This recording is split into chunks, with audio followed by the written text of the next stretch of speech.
जो संपादक है, ब्यूरो चीफ हो, तो सवाल पूछेंगे कि आप पैसा लाओगे कहाँ से? लाओगे, पैसा रहेगा तो बांटोगे ना।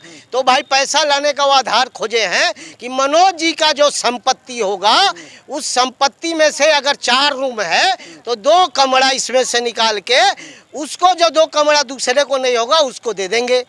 मुद्दा की बात कीजिए ना, वो किसी में मोर्चा के, अरे समर मोर्चा के बात सुनिए ना कि कांग्रेस, अरे सुनिए, अब यही कमी हो जाता है। इन्होंने कहा कि आप नहीं हम सवाल के जवाब छोड़ दो, किसी पार्टी को सवाल दे रहे हैं। समर मोर्चा के राष्ट्रीय अध्यक्ष करते हैं, कांग्रेस पार्टी ने इस देश को चलाया है और कांग्रेस पार्टी ने अभी तक देश को लाकर यहाँ खड़ा किया है। क्या आपसे पूछना चाहते हैं, आपके चैनल के माध्यम से संजीव सिंह जी से पूछना चाहते हैं कि संजीव सिंह जी, क्या भारत की आजादी 2014 में बनी है, मिली है? सवाल इन्होंने कुछ पूछा, आप दूसरे पर कह रहे हैं कि आप कैसे।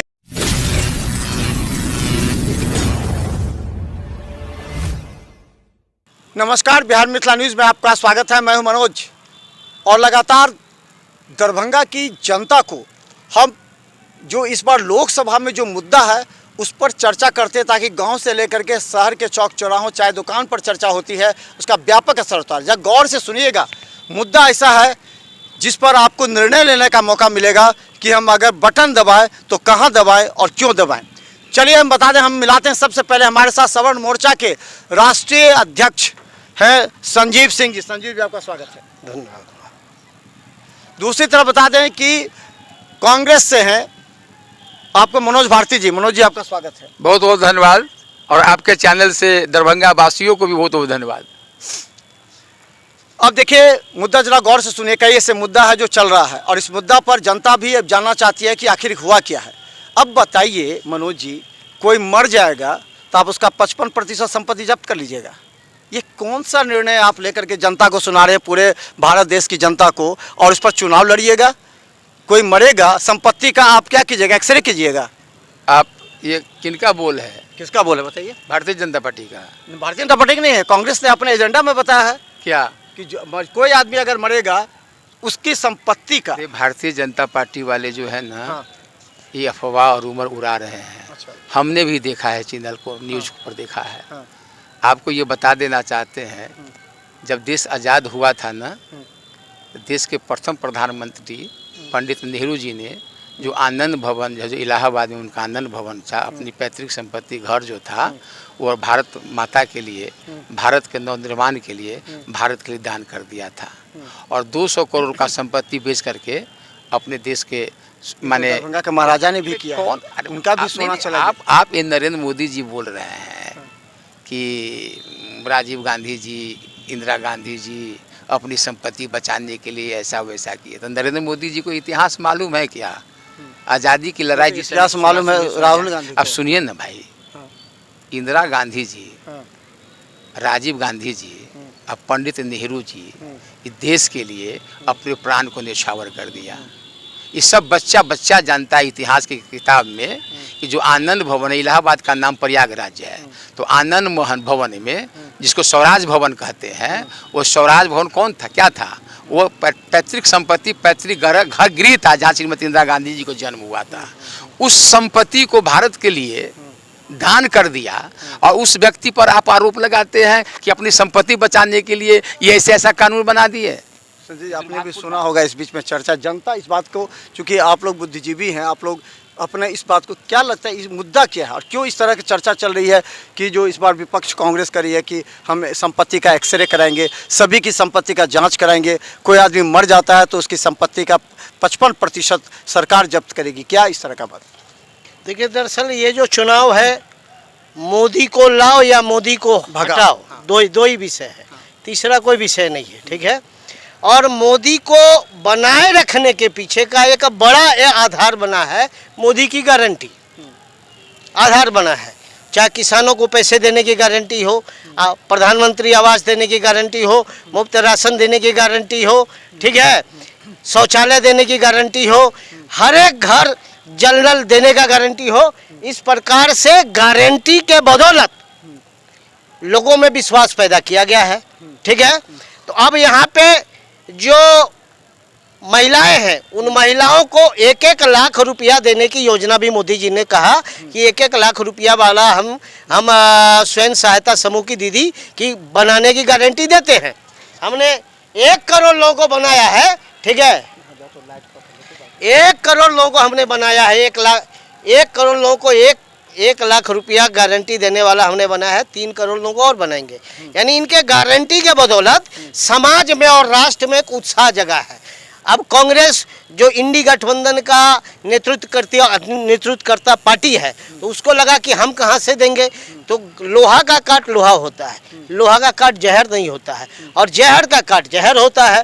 तो इनको लगता है कि ये गारंटी तो दे रहे हैं, तो हम भी हवा में गारंटी दे दे कि 1-1 लाख रुपया हर एक घर को बांटेंगे भाई, तो 1-1 लाख रुपया तुम लाओगे कहाँ से, इसकी भी गारंटी होनी चाहिए ना। सवाल तो पूछेगा, आप जैसा मीडिया जो संपादक है, ब्यूरो चीफ हो, तो सवाल पूछेंगे कि आप पैसा लाओगे कहाँ से, लाओगे, पैसा रहेगा तो बांटोगे ना।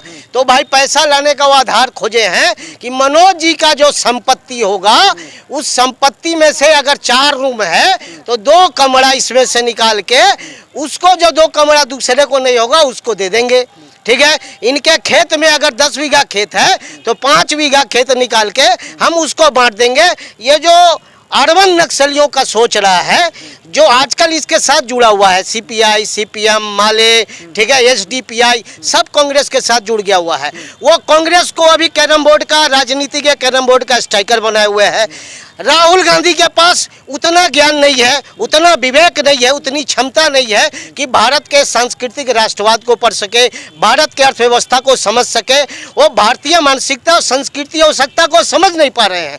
अपने मन से उन लोगों के कहने पर इन्होंने घोषणा कर दिया एक्सरे करेंगे, हम एक्सरे करेंगे, और एक्सरे करने के बाद हम उसमें से पैसा निकालेंगे, यानी मनोज जी से पैसा निकालेंगे, मनोज दास से, मनोज भारती के घर से पैसा निकालेंगे, यानी कांग्रेसी भी जो पैसा वाले हैं उनके घर से भी पैसा निकालेंगे। और सुन लीजिए, कोई भी राष्ट्र, दुनिया का कोई भी राष्ट्र बहुसंख्यकवाद के बदौलत खड़ा होता है। दुनिया का कोई भी राष्ट्र अल्पसंख्यक के बदौलत कोई भी राष्ट्र मजबूत नहीं हुआ है। इसके एजेंडा में है, कांग्रेस के एजेंडा में है, हम देश में बहुसंख्यकवाद को ध्वस्त करेंगे, सरिया कानून लाएंगे, इसके एजेंडा में है। और मैं धारा बतला सकता हूं कि इसके 48 पेजों का मैनिफेस्टो है। मनोज भारती के हाथ में मैनिफेस्टो अभी तक नहीं आया होगा, इनको जानकारी नहीं होगी, ठीक है। और मैं बता रहा हूं आपको कि कांग्रेस भारत का नाश करने वाली पार्टी है, भारत का विनाश करने वाली पार्टी है। अभी एक ही एजेंडा है, या तो मोदी को लाओ या मोदी को गिराओ। आपने पूरा बात सुन लिया। अब ये बताइए कि आखिर किसी के संपत्ति को कांग्रेस ने कौन सा स्टेटमेंट दे दिया? आप सुनिए, अरे सुनिए, आपने कहा, आप सुनिए, आपकी बात जनता को नहीं, बात बताते हैं। ये संजीव सिंह जी हमारे परम मित्र हैं। आज हमको अभी पता नहीं, आज लगा है कि ये अपने राष्ट्रीय अध्यक्ष, वो छोड़ दीजिए ना भाई, समर्ण मोर्चा के राष्ट्रीय, वो किसी में समर्ण मोर्चा के, अरे समर्ण मोर्चा के राष्ट्रीय, सुनिए ना, समर्ण कांग्रेस, अरे सुनिए, अब यही कमी हो जाता है। कहा कि आप नहीं, हम सवाल का जवाब छोड़ दो, किसी पार्टी आप सवाल दे रहे हैं। समर्ण मोर्चा के राष्ट्रीय अध्यक्ष जी, समर्ण मोर्चा के राष्ट्रीय अध्यक्ष संजीव कुमार सिंह जी, क्या ये एनडीए गठबंधन से साथ समझौता कर लिया है? समझो, बात छोड़िए ना, गारंटी योजना की बात करते हैं। हिंदुस्तान में जब से नरेंद्र मोदी जी की सरकार बनी है तो 2 ही गारंटी योजना काम किया है, एक पकौड़ा योजना, एक भगौड़ा योजना। ये भगौड़ा योजना के समर्थन करते हैं, पकौड़ा योजना का समर्थन करते हैं। कांग्रेस पार्टी ने इस देश को चलाया है और कांग्रेस पार्टी ने अभी तक देश को लाकर यहाँ खड़ा किया है। क्या आपसे पूछना चाहते हैं, आपके चैनल के माध्यम से संजीव सिंह जी से पूछना चाहते हैं कि संजीव सिंह जी, क्या भारत की आजादी 2014 में बनी है, मिली है? सवाल इन्होंने कुछ पूछा, आप दूसरे कह रहे हैं कि आप कैसे किसी की संपत्ति को 55% संपत्ति, मैं तो कह रहा हूँ कि कांग्रेस पार्टी ने अपनी जान के कुर्बानी भी दिया, कुछ और कर रहे हैं। अरे सब बात, ये कौन, ये भारतीय जनता पार्टी है, भारतीय जनता भाजपा ने जो आरोप लगाया उसका जवाब दीजिए ना। भारतीय जनता पार्टी कैसे किसी की संपत्ति आप 55% ले लीजिए? 10 साल से शासन चला रही है ना। रोजगार गारंटी योजना उसका लागू हुआ, फिर आप नियंत्रण करने की बात, आप कह के देश का बात कीजिए, तो देश में कांग्रेस ने तो एक्सरे कैसे कीजिएगा? सब कांग्रेस पार्टी ने अपनी सारी भटक रहे, नहीं कांग्रेस कहा है 55% कैसे? कांग्रेस पार्टी ने सारी संपत्ति, सारे धन आजादी के बाद पंडित नेहरू जी ने अपना देश के नवनिर्माण में लगा दिया। ऐसा देश का कोई प्रधानमंत्री नरेंद्र मोदी जी है या उनके संसद या कोई प्रतिनिधि है जो कब्रिस्तान का जमीन को जोतता है, बिहार सरकार के पोखरा को जमीन को जोतता है, दिन दुगुना रात चौगुना अपनी संपत्ति को बढ़ाता है। मोदी जी अपना बढ़ाते हैं क्या? भारतीय जनता पार्टी के लोग बढ़ाता है, भारतीय जनता पार्टी के स्मशान के जमीन को, अरे नेहरू जी ने दान कर दिया। मुद्दा छोड़िए ना, अपनी आप संपत्ति समझ को दान गए कर दिया। कांग्रेस ने सब कुछ अपने कुर्बानी दी है, हम भी दिया। मानते हैं, राजीव गांधी, तीन इंदिरा प्रधानमंत्री गांधी, ने देश के लिए लेकिन कुर्बान ये ना हो गया। बताइए कि इस बार अपनी एजेंडा में जान आपने को क्यों कर न्यौछावर दिया? कर दिया। नहीं, आपने आप एजेंडा में क्यों आपको कहा? मुद्दा नहीं, कौन मुद्दा कर नहीं दिया कि ऐसा कानून बना देंगे? बोले ऐसा ना, कौन बोले हैं? हम देंगे, जो संपत्ति का एक्सरे करेंगे। मंगलसूत्र पर बात करने वाले, राजनीति करने वाले, मांस मछली पर राजनीति करने वाले, जनता समझ गई हुई है कि नौजवान को रोजगार की बात करने वाले रोजगार की बात नहीं करते हैं। किसान की आमदनी को दुगुनी कर देंगे, इसकी गारंटी आपने लिया था, उसकी गारंटी को आपने पूरा नहीं किया। महंगाई चरम सीमा पर जा रहा है, महंगाई कम करने की बात किया था, उस मुद्दा को आप मुद्दा नहीं बना रहे हैं। अब काला धन ला करके 15-15 लाख रुपया हर व्यक्ति के खाता में दे देंगे, इस बात को भटकाने के लिए आप उसका पूरा नहीं कर रहे हैं। क्या 14 के बाद 19 में भारत का निर्माण करने की बात आपने किया था? फिर 19 में जीता थी ना भाई, 19 भारत को विश्व गुरु देश बना देंगे। 2022 तक बना तो दिया। G20 में देखे, G20 में देखे होगा, बुलेट ट्रेन चला लेंगे, स्मार्ट सिटी बना देंगे। देखे ना, बातें कर रहे हैं आप, G20 क्या बात कर रहे हैं? देखिए संजीव जी कौन दल में भी है? दल छोड़िए ना भाई, मुद्दा पर बात करिए, भटका क्यों? सवाल है, बताइए। इसको समझने का चीज है। बेरोजगारी एक बड़ा अच्छा विषय है पूरे देश में। तो मुद्दा है विपक्ष का कि मैं आज अभी दो विषय पे अभी आपके साथ अभी इस पे बात कर रहा हूँ तुरंत, ठीक है। एक बेरोजगारी है, दूसरा आरक्षण का विषय है, जो अभी गर्मा गर्म विषय है चुनाव के बीच का। मैं बेरोजगारी पे सवाल पैदा करना चाहता हूँ। हम यूनिवर्सिटी के कैंपस में आपसे चर्चा कर रहे हैं, कितना ज्योग्राफी से पीएचडी निकाला जा रहा है, कितना हिस्ट्री से, ठीक है, एमए पीएचडी, हाँ, कितना फिजिक्स से, कितना केमिस्ट्री से, कितना हिंदी से, कितना इंग्लिश से, यानी अलग अलग विषयों से हमारा एक विश्वविद्यालय से कितना छात्र मास्टर डिग्री हासिल कर रहा है या रिसर्च की डिग्री हासिल कर रहा है। इसका पूरे बिहार का या पूरे देश का कोई भी सरकार हो, कांग्रेस की हो कि बीजेपी की हो या बीच में जो संयुक्त मोर्चे की सरकार रही उसकी हो, आज तक किसी ने रोजगार आयोग नहीं बनाया कि हमको कितना अगले 5 साल में ज्योग्राफी के प्रोफेसर की ज़रूरत है या टीचर की ज़रूरत है, हिस्ट्री के प्रोफेसर या टीचर की ज़रूरत है, कितना हमको कर्नल चाहिए, कितना ब्रिगेडियर चाहिए, कितना हमको फिजियोथेरेपिस्ट चाहिए, कितना हमको सर्जन चाहिए, कितना हमको डेंटिस्ट चाहिए, कितने अलग अलग क्षेत्रों में हमको रोजगार देने के लिए सक्षम और दक्ष लोग चाहिए। इसका कोई आकलन नहीं है ही नहीं, रोजगार आयोग है ही नहीं। एक आकलन होता कि हमको देश में इतना हजार इस सेक्टर से लोगों को निकालना है, इतना हजार इस सेक्टर के लोगों को लेना है, तो इस विद्यालय के लोग जो निकले रहते उसकी नियुक्ति होती। अलग अलग विश्वविद्यालय से जो छात्र पढ़ के जाते वो बेरोजगार रोजगार पर आप भी बीजेपी को घेरे में, मैं सबको बोल रहा हूँ, बीजेपी हो या कांग्रेस हो, ये मूल धारा से अलग राजनीति करती है। कोई रोजगार आयोग बनाने को तैयार नहीं है, कोई इस पे काम करने के लिए तैयार नहीं है। वो बच्चों को वो शिक्षा दे रहा है जिसकी जरूरत खुद सरकार को नहीं है। उस डिग्री के आधार पर जॉब देने के लिए कोई सरकार तैयार नहीं है। न 55 साल पहले कांग्रेस की सरकार तैयार थी, न बीच में संयुक्त मोर्चे की सरकार तैयार थी, न अभी की जो सरकार है वो उसके संख्या के अनुकूल रोजगार देने के लिए तैयार है। तो ऐसे में देश में बेरोजगारी खत्म कैसे होगा? इंजीनियर सड़कों पे है, डॉक्टर सड़कों पे है, नर्स सड़कों पे है, शिक्षित लोग सड़कों पे है, तो बेरोजगारी खत्म कैसे होगी? हमको जरूरत कितना है, हम विश्वविद्यालय से उत्पादन कितना कर पाते हैं, फिर उसका नियोजन कैसे करेंगे? जब इसका कोई सोच नहीं, कोई आयोग नहीं, कोई ढांचा नहीं, कोई कार्यक्रम नहीं, तो कभी बेरोजगारी दूर नहीं होगी। इस बात को मान के चलिए। ये चीज बताइए, आप अभी कह रहे हैं बेरोजगारी बढ़ गई है, 10 साल पहले कहाँ थी? क्या कांग्रेस की सरकार ने कि बेरोजगारी खत्म कर दिया, रोजगार दे दिया? मनोज जी, बेरोजगार उस समय क्यों नहीं? उस समय की बात आप समझ गए मनोज जी। जब से देश आजाद हुआ है अभी तक हिंदुस्तान में जितनी बेरोजगारी बढ़ गई है, आज की सरकार 10 साल में ही बढ़ जाती है। सुनते ही नहीं है। आपका बात समझ में हमको, ये कह रहा जनता को हूं नहीं समझ कि में आ रहा। आजादी के 10 साल में आपको रोजगार नजर आया, जनसंख्या आजादी के बाद से 10 वर्षों में जितनी बेरोजगारी बढ़ गई है, जनसंख्या कितनी बड़ी मालूम है? जनसंख्या कितनी बड़ी आई तो बहाना करे, बहाना क्या हो गया? जनसंख्या के साथ, अरे आपने 10 साल पहले आपकी 2014 में सरकार बनी थी, उस समय कांग्रेस की सरकार थी, आपने जनता से वादा न किया था कि भारत में कांग्रेस की सरकार भ्रष्ट सरकार है, करप्शन की सरकार है। हमारी सरकार देश के लोग बना दो भाइयों बहनों, हमारी सरकार बनेगी तो 2 करोड़ नौजवान को प्रति वर्ष रोजगार देंगे। 10 साल सुनिए, बात सुनने का प्रयास कीजिए। 10 साल सरकार बन गई, अपनी सरकार के बारे में बोलिए ना। नौजवान को रोजगार ये सरकार दी होती तो 20 करोड़ नौजवान को रोजगार मिल जाता अभी तक, और एक परिवार को रोजगार मिल जाता तो एक परिवार में 4 लोग खुशहाल हो जाता। 20 चौक 80 करोड़ लोगों को नौजवान से रोजगार से खुशहाली आ जाती। 140 करोड़ जनसंख्या वाले देश में 80।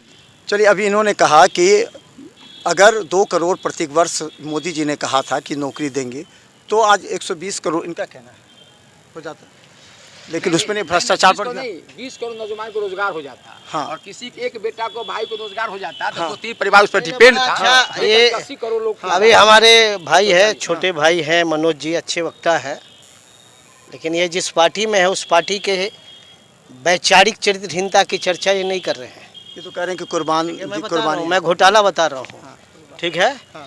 जीप खरीद घोटाला हुआ था 1954 में, शुरुआती सेना के लिए जीप की खरीदारी हुई थी। उस जीप खरीद में घोटाला हुआ था। आप उलट के देख लीजिए, उसका इतिहास देख लीजिए। यूरिया खरीद घोटाला, चीनी खरीद घोटाला, मारुति उद्योग घोटाला, इंडियन बैंक घोटाला, ठीक है, बॉर्फोस तोप घोटाला, हेलीकॉप्टर खरीद घोटाला, सेना का जितना भी आयुध बाहर से खरीदा गया, इस मामले में घोटाला ही घोटाला।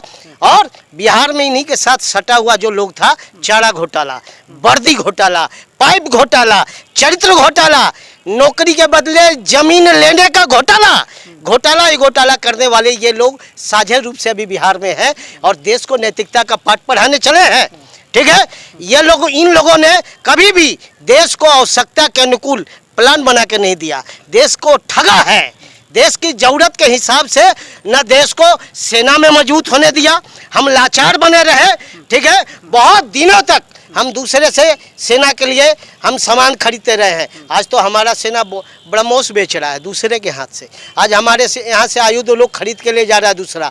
और चीन और पाकिस्तान एक साथ डरा हुआ हिंदुस्तान से कि इससे नहीं लगो। ये दोनों को एक साथ देखने की ताकत रखता है। पहले हमारे घर में घुस के यहाँ बम्बार्डिंग, वहाँ बम्बार्डिंग, यहाँ उड़ा दो, यहाँ आतंक मचा दो। ये खेल बंद हुआ है। भारत मजबूत हुआ है, भारत ताकतवर हुआ है, भारत के रेल में विकास हुआ है, भारत के सड़कों में विकास हुआ है, भारत के रक्षा क्षेत्र में विकास हुआ है, भारत के कृषि क्षेत्र में विकास हुआ है। हाँ, लेकिन हम आवश्यकता से ज्यादा अपेक्षा करेंगे तो समय देना पड़ेगा। तो कर रहे हैं, आप तो आवश्यकता से ज्यादा अपेक्षा कर रहे हैं। अभी अच्छा, एक बात बताइए, अब मेरा सवाल, उनका तो सवाल संजीव जी की बात के जवाब देते। संजीव जी एनडीए गठबंधन के तरफ से बात रखते हैं, आप उनके सवाल का हमको अभी पता नहीं चल रहा है। अरे आप बेरोजगारी पर बोलते हैं, एकदम जो सही बात है बोलते हैं तो मेरे साथ हो जाते हैं। आप छोड़िए ना मुद्दा, स्वीकार करते बेरोजगारी। आप जो मुद्दा कोई बता दीजिए, फिर बताना। आप फिर गठबंधन बात कर रहे हैं, आप तो उल्टा आप बात बताइए, जो बोले वो बताइए, जवाब देना चाहते हैं तो मेरा सवाल का जवाब दीजिए। सुन लीजिए,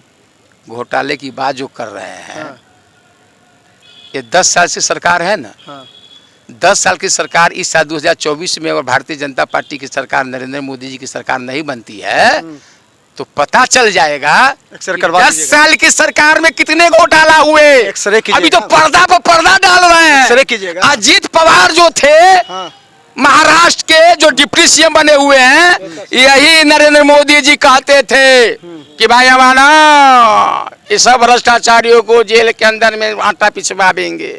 और 2 दिन के बाद में भारतीय जनता पार्टी में शामिल होकर डिप्टी सीएम बन गए। आज तक कुछ नहीं हुआ। तो नीतीश कुमार जी हमारे गठबंधन में थे। अमित शाह जी कहते थे आकर के कि तेल और पानी का मिश्रण है। सृजन घोटाला इन्हीं के समय में हुआ है। और जब भारतीय जनता पार्टी से गठबंधन हो गया, दूध का धोया हुआ हो गया। भारतीय जनता पार्टी के कथनी में, करनी में बहुत फर्क है। और भारतीय जनता पार्टी से देश का कल्याण नहीं होने वाला है। जो भी लाइट देखते हैं, जो भी पुल पुलिया देखते हैं, जो भी स्टेडियम पार्क देखते हैं, यूनिवर्सिटी देखते हैं, यह यूनिवर्सिटी बनाने का काम कांग्रेस की सरकार ने किया, इंडिया गठबंधन की सरकार ने किया। जिला कमिश्नरी बनाने का काम इस सरकार ने किया, अनुमंडल को जिला में बनाने का इस सरकार ने किया। लेकिन 10 साल से ये सरकार बनी हुई है, आज एक भी उदाहरण बना दे जो खाद्य सुरक्षा बिल जो लाया हुआ चलते है हैं ना, 4 लेन पर चलते हैं ना, 4 लेन पर चलते हैं ना, अरे 5 किलो चावल और गेहूं मिलता है, 4 लेन पर चलते हैं ना, यूपीए गठबंधन की सरकार का देन है, मनमोहन सिंह की सरकार का 4 लेन पर चलते हैं। और ये सरकार का फ्लैट से कल्याणकारी योजना हवाई जहाज से जाते हैं ना, नहीं जाते हैं। कौन बनाया? कौन बनाया हवाई जहाज? रेल किसने बनाया? रेल फिर आप हवाई जहाज परमाणु बम आप कहें कि किसने 10 साल बनाया? 10 साल में आप चाहेगा 55 साल का कम। श्रीमती इंदिरा गांधी ने सवाल का परमाणु जवाब बम दीजिए। का परीक्षण किया था। सुनिए पोखरण में किया अच्छा था। मनोज जी, अब इनके 1974 की ये बात कह रहे हैं कि अब ब्रह्मोस भारत ब्रह्मोस बेच रहा है। संजीव जी, मतलब आयु संजीव जी, मनोज हाँ, जी, हमको तो यही लग रहा है देश की जनता को कि जब से नरेंद्र मोदी जी देश के प्रधानमंत्री बने हैं तभी से देश को आजादी मिली है, तभी से देश को आजाद हुआ है, स्वतंत्रता मिली है, नव भारत का निर्माण हुआ है और इसका भारत का खोज हुआ है। इससे पहले भारत न था, न है, न रहेगा। और नरेंद्र मोदी जी का देन है कि हिंदुस्तान बना। आप अभी शक्ति गुरु देश बनाने का बात किए थे, आप बुलेट ट्रेन चलाने की बात किए थे, रोजगार देने की बात किए थे, महंगाई कम करने, आप किसान की आमदनी को दुगुन, उस मुद्दे पर आइए। चुनाव रोजगार का जवाब दीजिए ना। सुनिए, अब लिखाई के नाम पर, पढ़ाई के नाम पर, सिंचाई पर होता है, ये मुद्दा बनाते नहीं हैं। आप इनके जवाब दीजिए। इन्होंने कहा कि अब ब्रह्मास्त्र जो है सो दूसरे देश को बेच रही है भारत। अब भारत जो है सो हथियारों का बड़े बड़े ब्रह्मोस जैसे उपकरण का 10 साल में 10 ही साल में 10 साल भारत का निर्माण हुआ है। घुस आधुनिक भारत का निर्माण। पाकिस्तान में अरे आप हमको बताइए ना। अरे पाकिस्तान में अरे आप बताइए। ये बोले कि कभी आता है 10 साल में भारत का सब कुछ हो गया। इससे पहले भारत नहीं था, भारत का आजादी से पहले आजाद नहीं हुआ था। भारत बाहर से खरीदता था, बना हुआ था, भारत बाहर से खरीदता था, नहीं बना हुआ था। भारत बेच रहा है, धर्म नहीं आया हुआ था, भारत अभी बेच रहा है, आपका जन्म नहीं हुआ था। केवल आप केवल लोगों को, जनता के मन को भटकाने के लिए असली मुद्दा पर आइए। अब बेरोजगार की बात किए थे, रोजगार की बात किए थे, किसान की बात किए थे, महंगाई की बात किए थे, इस पर क्यों नहीं आप चुनाव लड़ रहे हैं? अब अंतिम सवाल का जवाब दे दीजिए। अंतिम सवाल का जवाब, अब अंतिम सवाल का जवाब। हमारा टाइम ओवर हो रहा है। अंतिम सवाल का जवाब, उसके बाद युवाओं के पास भी जाएंगे। आ रहे हैं आपके पास। एक चीज बता दीजिए, इधर से नरेंद्र मोदी तो सामने है, जो मुद्दे है देश का, लीजिए इधर से मुद्दे पर बोलिए आप। इधर से तो मुद्दा सबसे बड़ा है। इधर नरेंद्र मोदी हैं, उधर कौन है बता दीजिए। किधर? इधर नरेंद्र मोदी है, उधर कौन है प्रधानमंत्री के लिए? प्रधानमंत्री? हाँ, प्रधानमंत्री का चुनाव मितवार हाँ, कौन है? हुआ संसद करता है। यह चुनाव एमपी चुनने के लिए होता है, और एमपी जब चुनाव कर जाता चेहरा है दिखाइए ना, तो देश के प्रधानमंत्री को चुनता है। चेहरा दिखाइए। अरे किसको चेहरा क्या दिखाइएगा? चुनाते? अखिलेश यादव, तेजस्वी यादव, राहुल गांधी, अरे खड़गे, किसी का नाम बोलिए ना, ममता बनर्जी। सुनिए ना, या एक साल रहेंगे जनता का काम, एक साल रहेंगे, जनता का काम है प्रधानमंत्री चुनना। एमपी का काम है प्रधानमंत्री चुनना, एमपी प्रधानमंत्री चुन लेगा। तरक्की नहीं है।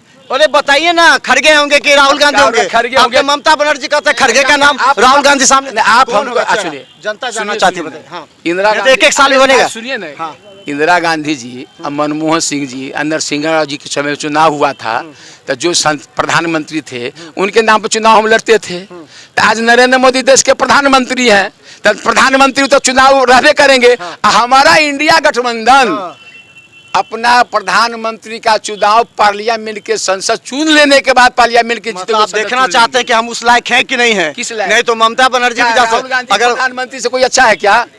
राहुल नाम बोला, कभी राहुल गांधी भी नहीं बोले है क्या? हमारे पार्टी में खड़गे का नाम, हमारे पार्टी खड़गे क्या बात बोल रहे हैं?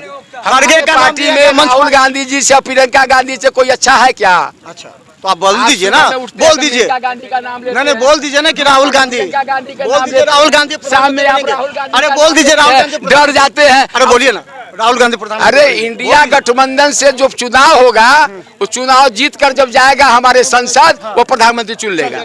समझ गए, बात को समझ लीजिए। ये चर्चा है कि इंडिया गठबंधन अगर जीतती है तो शायद चेहरा अभी कोई नहीं है। ममता बनर्जी ने पहले कर दिया खड़गे का नाम, राहुल गांधी बैठे हुए थे। अब समझिए, क्या एक एक साल के लिए प्रधानमंत्री बनेगा? एक साल क्या ममता बनर्जी की तरफ से कोई बनेगा क्या? हाँ, विषय और मनोज जी का जवाब आप इसमें मनोज जी भी मेरे साथ सहमत होंगे। लोकतंत्र का निर्माण ही हुआ था सबके लिए न्याय करना, और आमतौर से ये भाषा परिभाषा भी है कि संविधान में सबको बराबर का हक और अधिकार है। ठीक है, तो इस देश में अलग अलग जातीय आयोग है। अंबेडकर जी ने आरक्षण दिया 10 साल का, उसके बाद फिर आयोग का निर्माण बनना शुरू हुआ, ठीक है। अनुसूचित जाति आयोग है, दलितों के लिए आयोग है, अरे आप लोग के पास भी आएंगे। अति पिछड़ों का आयोग है, आदिवासियों के लिए अनुसूचित जनजाति आयोग है, और मुसलमानों के लिए, ठीक है, अल्पसंख्यक आयोग है। इसको समझना पड़ेगा, सभी के लिए आयोग है। इस देश में सवर्ण आयोग नहीं है, सवर्ण बजट नहीं है, सवर्ण छात्रवृत्ति नहीं है, सवर्ण छात्रावास नहीं है, सवर्ण वित्त निगम नहीं है, सवर्णों को आरक्षण का कोई विशेष सुविधा नहीं मिलती है, सवर्ण को सामाजिक सुरक्षा और सामाजिक विकास की योजनाएं नहीं दी जाती है। न तो कांग्रेस वाला कभी देने का काम किया, न आज बोलने के लिए तैयार है, नहीं सवर्णों की ताकत से कांग्रेस भी बनती रही है, और न आज एनडीए वाला देने के लिए तैयार है। सवर्णों के साथ अन्याय हो रहा है, न ये देने के लिए तैयार है न्याय, न वो करने के लिए तैयार है। हमको तो इस देश में बराबरी का कानून चाहिए ना, बराबरी का हक अधिकार चाहिए ना, हमको सवर्णों का बजट चाहिए ना। इससे पहले भी कांग्रेस 55 साल रहा, सवर्णों के वोट सही बनता था और सवर्णों को धोखा देता रहा। आज ये सरकार भी हमारी ताकत से बनती है, हमारे सहयोग से बनती है। हम अगर छोड़ दें तो कोई एक जगह जीतना भी मुश्किल हो जाएगा, लेकिन इसके जो नेता स्थानीय जीते या ऊपर में जो बैठा हुआ है, उसके मन में सवर्णों को बराबर का हक अधिकार देने की योजना नहीं है। हमारे साथ इस देश में लोकतांत्रिक अन्याय हो रहा है, कोई नेता, कोई पार्टी, कोई दल बोलने के लिए तैयार नहीं है। चलिए, बहुत अच्छा, आप लोगों ने सुन लिया। हम बता दें, देखिए इन लोगों का डिबेट बहुत अच्छा है, लेकिन दो बातें जो है वो अभी तक नहीं है। इन्होंने कहा कि पहले भारत दूसरे देशों से खरीदता था हथियार, जो भी मिसाइल थी बाहर से खरीदते थे, लेकिन अब भारत दूसरे देश को बेच रहा है। ये एक उपलब्धि है जिसको ये मानने, कांग्रेस मानने के लिए तैयार नहीं है।